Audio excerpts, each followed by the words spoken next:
Hai Sobat Lingkungan, kalian semua tentu sudah tahu kan kalau setiap usaha atau kegiatan di Indonesia itu wajib memiliki izin atau legalisasi sebelum membangun atau menjalankan kegiatannya, termasuk legalisasi di bidang lingkungan. Hal ini tentu penting agar usaha atau kegiatan tersebut tidak merusak lingkungan ataupun merugikan masyarakat di sekitarnya. Di Indonesia, legalisasi di bidang lingkungan dikenal dengan istilah persetujuan lingkungan yang dapat diperoleh dengan menyusun dokumen lingkungan seperti AMDAL atau UKL-UPL. Kriteria untuk menentukan kegiatan wajib AMDAL atau UKL-UPL sudah diatur secara spesifik tergantung pada jenis kegiatannya, sehingga untuk mengetahuinya harus dilakukan pengecekan dan disesuaikan dengan kriteria yang termuat dalam Permen LHK nomor 4 tahun 2021. Selain AMDAL dan UKL-UPL, kita juga mengenal istilah dokumen DELH dan DPLH. DELH adalah singkatan dari Dokumen Evaluasi Lingkungan Hidup, dan DPLH adalah singkatan dari Dokumen Pengelolaan Lingkungan Hidup. AMDAL sifatnya setara dengan DELH, sementara UKL-UPL setara dengan DPL. Perbedaan prinsipnya adalah AMDAL dan UKL-UPL disusun pada tahap awal perencanaan sebelum memulai kegiatan pembangunan atau operasional. Sementara DELH dan DPLH ini disusun bukan pada tahap awal perencanaan atau dokumennya disusun saat kegiatan pembangunan sudah operasional atau sudah dilakukan. Perlu diketahui, meskipun si pelaku usaha ini sudah membangun atau sudah beroperasi, namun pelaku usaha tersebut tidak akan bisa memperoleh perizinan berusaha atau dapat dikatakan kegiatannya ilegal dikarenakan belum mengantongi persetujuan lingkungan sebelumnya.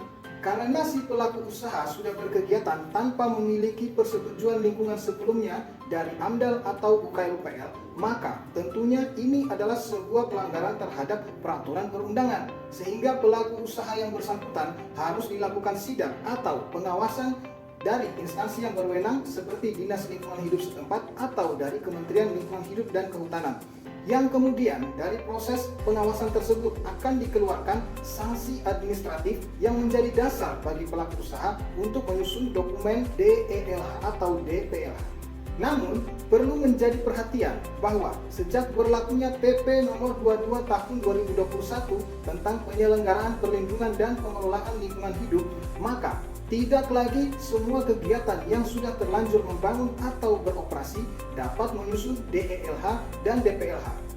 Yang diperbolehkan atau yang masih mendapatkan kompensasi menyusun DELH dan DPLH adalah hanya bagi kegiatan usaha yang sudah membangun atau sudah beroperasi sebelum tahun 2021 atau sebelum berlakunya aturan PP 22 tahun 2021. Jadi, bagi pelaku usaha harus benar-benar memperhatikan hal ini, karena ketika memaksakan suatu kegiatan usaha berjalan tanpa memiliki dokumen lingkungan di awal, maka konsekuensinya pelaku usaha tidak akan bisa memperoleh perizinan berusaha untuk kegiatannya, sehingga kegiatannya akan dianggap ilegal.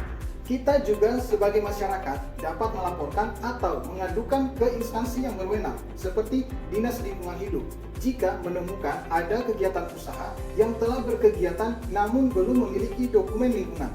Terlebih jika kegiatan tersebut sudah memberikan dampak buruk bagi lingkungan dan juga merugikan masyarakat. Sekian untuk konten edukasi lingkungan kali ini. Jangan lupa untuk like, share, dan follow untuk konten edukasi lingkungan lain.